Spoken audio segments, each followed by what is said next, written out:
लोहा येथील जायकवाडी वसाहतीमध्ये काही दिवसापूर्वी धम्मध्वज हटवण्यात आला होता.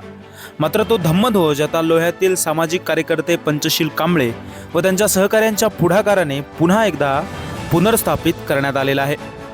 आज त्या ठिकाणी वंचित बहुजन आघाडीचे युवा नेते सुजात आंबेडकर यांनी लोहा येथील जायकवाडी वसाहतीमध्ये भेट दिली.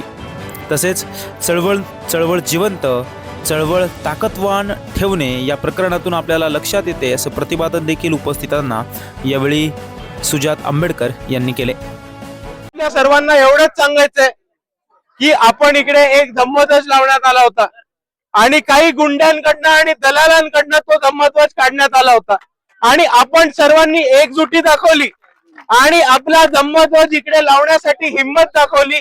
या सर्वांसाठी मी आपल्या सर्वांना परत एकदा जय भीम करतो. दुसऱ्या बाजूला आपण सर्वांनी दोन गोष्टी लक्षात ठेवायच्या. पहिली गोष्ट की आपण सर्वांनी एकजूट राहिलेलं गरजेचं आहे आणि ह्या धम्मध्वजाच्या ज्या निमित्ताने आपल्या सर्वांना हे कळलं असेल की चळवळ ताकदवान ठेवणं, चळवळ जिवंत ठेवणं आणि आपण हे सर्वांनी एकत्र राहणं हे का गरजेचं आहे हे तुम्हाला कळलं असेल. दुसऱ्या बाजूला बऱ्याच लोकांचं असं म्हणणं असतं की अशा ठिकाणी येऊन राजकीय बोलू नये, पण तुमचा जो ध्वज काढलाय तो कोणत्या भारताच्या बाहेरच्या अतिरेक्यांनी नाही काढलाय, तर तो इकडच्याच राजकारण्यांनी काढलाय हे समजून घ्या. म्हणून मी जे बोलणार आहे ते राजकीयच बोलणार आहे आणि म्हणूनही एक गोष्ट म्हणतो की आपल्या विचारांचे पक्ष, आपली संघटना, बाबासाहेबांचा पक्ष, बाळासाहेबांचा पक्ष हा आपल्याला मजबूत केल्याशिवाय कोणताही पर्याय नाही. आपल्याला सर्व लोक म्हणतात काँग्रेसला मतदान करायचं, बाळासाहेबांनी काँग्रेस बरोबर युती केली पाहिजे, आपण काँग्रेसला मतदान करायचं. आपणच बघितलंय की लोह्यामध्ये काँग्रेसनी चळवळ कोणत्या परिस्थितीमध्ये संपवली आहे आणि आपल्याला कोणत्या परिस्थितीमध्ये कमजोर केले.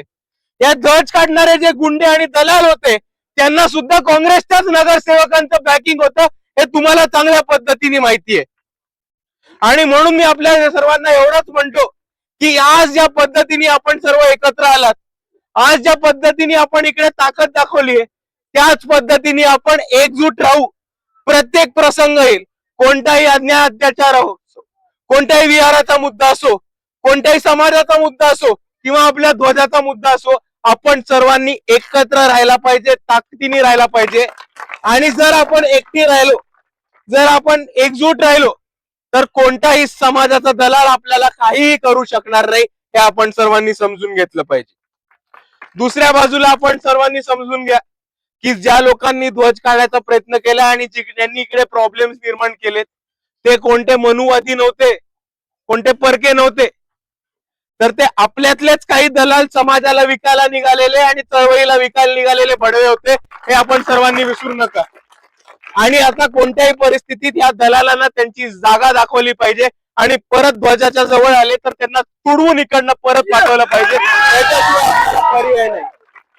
आणि दुसऱ्या बाजूला मला अजून एक गोष्ट आपल्या सर्वांसमोर मांडायची आहे की ज्या लोकांनी इकडे हिंमत करून परत ध्वज लावायचा प्रयत्न केला त्यांना इकडच्या गावगुंड्यांनी धमकी दिली. जर धमकी आली तर सरळ फोन मला करा, त्या गुंड्यांचं काय करायचं ते मी बघतो.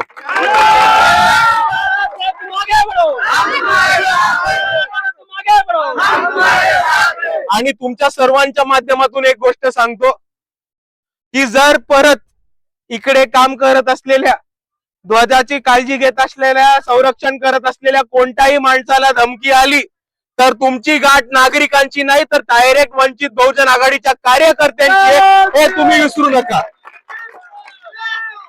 आणि म्हणून मी परत एकदा आपल्या सर्वांचे आभार मानतो, धन्यवाद करतो. आपण या ध्वजाच्या माध्यमातून अख्ख्या लोहा कांदारला आणि नांदेडला दाखवून दिले की लोह्यातली चळवळ झोपली नाहीये, लोह्यातले आंबेडकरवादी झोपले नाहीयेत आणि याच पद्धतीने आपण एकत्र येऊयात, लढूयात आणि जिंकूयात. एवढंच म्हणून मी माझे दोन शब्द थांबवतो. जय भीम.